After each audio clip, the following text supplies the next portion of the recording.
তুমি কে আমি কে শাহবাগী শাহবাগী দাবি আমাদের একটাই লেখা হয়ে থাকতে চাই দাবি আমাদের একটাই দেহ ব্যবসা করতে চাই দাবি আমাদের একটাই প্রকাশ্যে গাঁজা খাইতে চাই এক দফা এক দাবি আমরা সবাই শাহবাগী আই শাহবাগী না শাহবাগী ও হা হা হা শাহবাগী শাহবাগী। ওরা কি করতে চায়? অগো কি গুড়া কিরমি হয়েছে নাকি? ছোটবেলায় আমার যখন গুড়া কিরমি হইতো তখন আমি অগো মতো গুতগুতি ঠেলা লাফালাফি করতাম।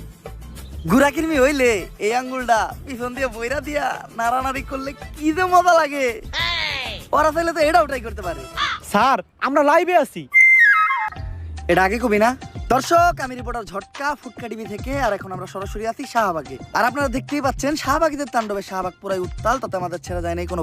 খুব শীঘ্রই আমরা কোনো একটা শাহবাগীর সাথে কথা বলে জানবো যে তারা কিসের জন্য, কিসের দাবিতে এই শাহবাগের মোড়ে একত্রিত হয়ে গন্ধ ছড়াচ্ছে। মূল আলোচনায় যাওয়ার আগে তুই ক্যামেরাটা ভালো করে মুইছা নে, ক্যামেরা ময়লা থাকতে পারে। ও ক্যামেরা মুইছেই লাভ কি, পিছেই তো গু। স্যার ঘুমানে পিছে তো শাহবাগী। তুই অঙ্ক বুঝস না। শাহবাগী গো গায়ে থেকে কি আহে? স্যার গন্ধ। গন্ধ সমান সমান কি? স্যার গু। তার মানে শাহবাগী সমান সমান কি? স্যার গু বুঝছি এইবার। দর্শক, আমরা প্রথমেই কথা বলবো বেডা আক্তার বেডি উরফে ডান্ডা ছাড়া সান্ডা শাহবাগীদের একজন সর্দারের সাথে। আমি জানতে চাই কিসের দাবিতে আপনারা এই শাহবাগের মোড়ে তাণ্ডব শুরু করেছেন? আমরা স্বাধীনতা চাই, কিসের স্বাধীনতা? রাস্তাঘাটে চলাফেরার স্বাধীনতা চাই। লাইক আমি এখান থেকে ওইখানে হেঁটে যাব, কেউ যে আমাকে বোম মেরে উড়িয়ে দিবে না। আপনি কি আমার লাইফের নিরাপত্তার গ্যারান্টি দিতে পারবেন? আপনার লাইফের নিরাপত্তার গ্যারান্টি তো আমি দিতে পারবো, কিন্তু আপনি যখন এন থেকে উনি আইটা দেবেন, আপনার গায়ের গন্ধে এইসব সাধারণ মানুষরা অসুস্থ হইব, অগজীবনের গ্যারান্টি দিব কেডা? সবাই শুধু বলে শাহবাগীদের শরীরে অনেক গন্ধ। আচ্ছা আপনিই বলেন, শাহবাগীদের শরীরে যদি অনেক গন্ধই থাকতো তাহলে আমাদের আশেপাশে কি কোনো মানুষ থাকতে পারতো? একটু ভালো করে চোখ মিলে দেখেন, আপনাকে আশেপাশে আমরা দুইজন ছাড়া কেউই নেই। অলরেডি শাহবাগী গো গায়ের গন্ধে এই জায়গা ছেড়ে সবাই পলাইছে।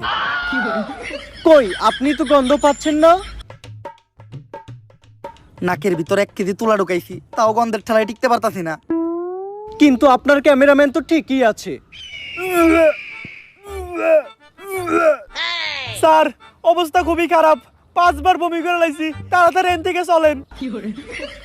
আর আমরা পোশাকেরও স্বাধীনতা চাই। আমার দেহ আমি দেখাবো, এতে মানুষের সমস্যা কি আমি বুঝি না। মানুষের তো আরো লাভ, ফ্রি ফ্রি কত কিছু দেখতে পারে। আসলে মানুষ চায় ডাস্টবিন বন্ধ থাকুক, কারণ ডাস্টবিনের ভিতরে হীরার উপর স্বর্ণ না, শুধু আবর্জনাই দেখা যাবে। আমি বুঝি না সবাই কেন শাহবাগীদের এত ছোট করে কথা বলে। আমরা শাহবাগীরা কি